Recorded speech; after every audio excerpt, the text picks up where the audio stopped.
2023 수능 대비 성북동 비둘기 시작하겠습니다. 이 시는 산업화와 도시화로 인해 황폐해진 자연으로부터 점차 소외되어가는 현대인의 모습을 성북동 비둘기를 통해 보여주는 작품입니다. 도시와 산업화가 되면서 성북동 산에까지 문명이 침투하면서 본래 그곳에 살던 비둘기는 보금자리를 잃고 떠돌이 신세가 됩니다. 결국 비둘기는 가는 곳마다 쫓기면서 사랑과 평화가 있던 옛날을 그리워하는 신세가 되고 맙니다. 비둘기는 자연을 대표하는 소재이지만 그 모습 속에서 우리는 도시개발에 의해 삶의 터전을 잃은 도시 변두리의 사람들, 나아가서는 산업화의 과정에서 인간성을 상실하고 소외된 우리의 모습을 찾아볼 수 있을 것입니다. 현대인은 마음의 안식처인 자연을 잃어버렸고, 사랑과 평화와 같은 불안과 고독을 느끼며 살아가는 것입니다. 결국 시인은 인간 스스로 창조한 물질 문명이 자연의 파괴뿐 아니라 인간성 파괴의 결과까지 가져왔음을 비판하고 있습니다. 그러나 이 시가 목표하는 것은 현대 문명의 비판에 있는 것이 아니라 물질 문명의 시대의 자연의 소중함과 사랑, 그리고 평화의 중요성을 일깨우는 데 있다라고 할 수 있을 것입니다. 이 시의 표현성의 특징은 묘사와 서술의 혼합, 그리고 비둘기의 의인화, 그리고 난해하지 않은 시어의 구사로 일어서가는 자연미에 대한 향수를 표현하고 있다라고 볼 수 있습니다.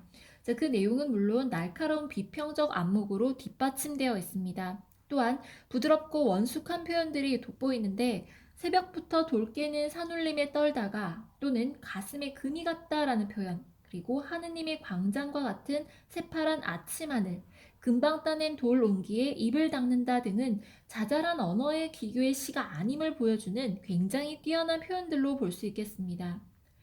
본시의 어조는 작품 곳곳에 쓸쓸한 어조와 더불어 우리가 살아가는 세상의 참다운 의미와 가치가 무엇인지 말해주고 있습니다. 본문 내용 시작하겠습니다.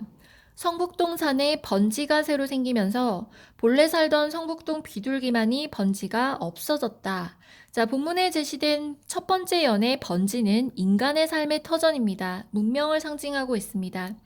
비둘기만의 번지가 없어졌다라는 것은 비둘기의 삶의 터전이죠. 자연을 상징하고 있습니다. 비둘기 역시 자연의 상징물이고요.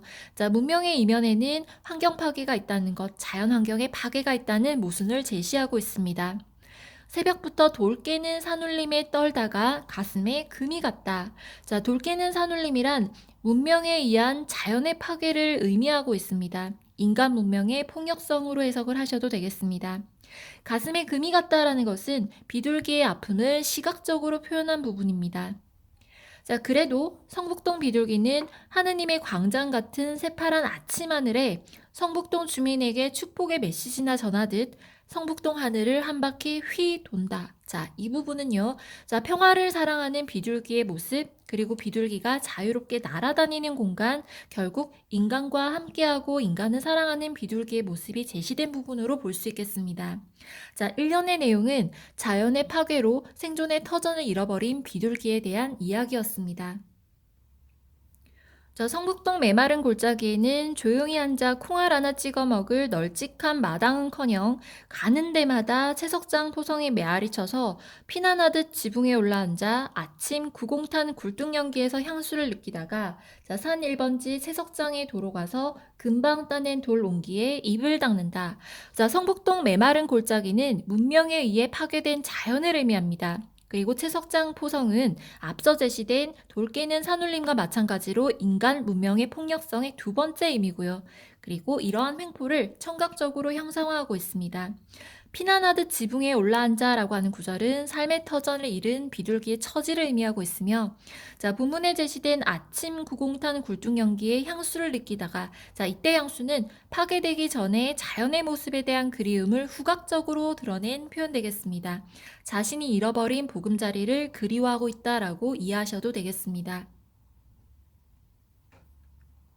금방 따낸 돌 옹기에 입을 닦는다라는 표현은 파괴되기 전에 자연의 모습을 그리워하는 비둘기를 상상하실 수 있고요. 그리고 파괴된 보금자리에 대한 향수 때문에 그러한 행동을 한다라고 이해하셔도 되겠습니다. 이어는 인간 문명에 쫓기며 옛날을 그리워하는 비둘기에 대한 이야기였습니다. 예전에는 사람을 성자처럼 보고 사람 가까이서 사람과 같이 사랑하고 사람과 같이 평화를 즐기던 사랑과 평화의 새 비둘기는 이제 산도 잃고 사람도 잃고 사랑과 평화의 사상까지 낳지 못하는 쫓기는 새가 되었다. 자, 쫓기는 새라는 의미는 문명에 의해 파괴된 자연을 의미하기도 하고 소외된 인간을 상징하기도 합니다. 인간 문명으로부터 쫓기는 자연으로 해석하시면 되겠습니다. 자, 이제 산도 잃고 사람도 잃고 사상과 사랑과 평화의 사상까지 낳지 못하는 쫓기는 새가 되었다라는 구절은 자, 삶의 터전도 공존하던 인간도 잃은 비둘기의 모습이고요. 급격한 산업화와 도시화로 인해 사랑과 평화라는 원초적인 감정까지도 잃어버린 인간의 황폐한 모습을 비둘기를 통해 나타내고 있다라고 해석을 하셔도 되겠습니다. 자, 사랑과 평화의 새 비둘기라는 의미는 예전의 비둘기의 모습을 의미합니다. 자, 하지만 쫓기는 새라고 하는 구절에서 현재 비둘기의 모습을 확인할 수 있습니다.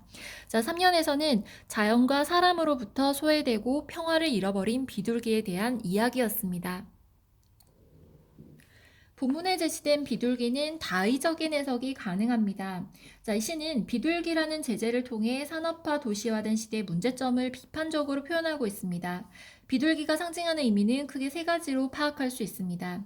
첫 번째는 지시적 의미 그대로의 해석으로 인간에 의해 파괴되는 자연을 상징하는 것으로 볼 수 있습니다.